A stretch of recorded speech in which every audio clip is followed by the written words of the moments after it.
भारत ने साल 2022 में कुछ ऐसे फैसले लिए जिसने दुश्मनों की चिंता बढ़ा दी। साल 2022 में भारत ने अपनी सेनाओं में कई ऐसे हथियारों को शामिल किया है जो चीन और पाकिस्तान के लिए काल बन गया है। हाल ही में भारतीय सेना ने तवांग में चीन को धूल चटा दिया। हालांकि गौर करें तो इसके लिए भारत ने कई महीनों से तैयारी की थी।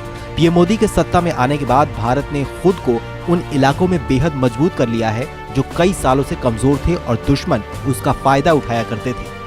2022 में भारत ने अपने दूसरे विमान वाहक करियर आईएनएस विक्रांत को अपनी नौसेना में शामिल किया है। 2 सितंबर 2022 को जब प्रधानमंत्री मोदी ने इसे राष्ट्र को समर्पित किया, तब भारत उन चुनिंदा देशों में शामिल हो गया जो विमान वाहक पोत को खुद डिजाइन कर सकते हैं। विक्रांत का निर्माण करने के बाद भारत अब एक और बड़े एयरक्राफ्ट करियर पर विचार कर रहा है। इसी के साथ भारतीय नौसेना पनडुब्बियों के बेड़े को भी तेजी से मजबूत और अपग्रेड कर रही है। 2017 में नौसेना को 6 स्कॉर्पियन पनडुब्बियों की डिलीवरी शुरू हुई थी, जो 2023 में पूरी हो जाएगी।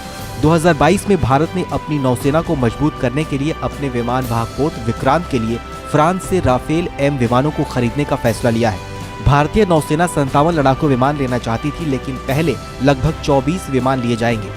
इसी साल अक्टूबर में भारतीय नौसेना ने अपने बेड़े में नए नेवल हेलीकॉप्टर प्रचंड को भी शामिल किया है। नौसेना अपने विमान वाहक युद्धपोतों पर तैनात पुराने विमानों को रिप्लेस करने वाली है। 2016 में भारत ने 36 राफेल विमानों का सौदा किया था और इस साल के अंत तक भारत को सभी 36 राफेल विमान मिल चुके हैं। भारतीय वायुसेना भी अपने बेड़े में पुराने विमानों की जगह नए विमानों को शामिल करने पर बड़ी तेजी से काम कर रही है। वायुसेना चाहती है कि तेजस मार्क 1A की डिलीवरी तेज हो, जिससे कि राफेल जैसे और भी आधुनिक विमान का स्क्वाड्रन भारतीय वायुसेना के पास हो। इसके साथ ही तेजस के मार्क 1A के बाद इसके अगले और एडवांस वर्जन के लिए भी केंद्र सरकार ने फंड रिलीज कर दिया है, जिससे कि इसके निर्माण कार्यों में तेजी लाई जा सके। भारतीय सेना का K9 वज्रतोप, जिसने लद्दाख में चीन के खिलाफ जबरदस्त प्रदर्शन किया है, उसकी संख्या को सेना ने बढ़ाने का फैसला लिया है। 15 दिसंबर 2022 को भारत ने अग्नि 5 मिसाइल का पहला ऐसा परीक्षण किया जो उसकी 5,500 किलोमीटर की पूरी रेंज तक हुआ।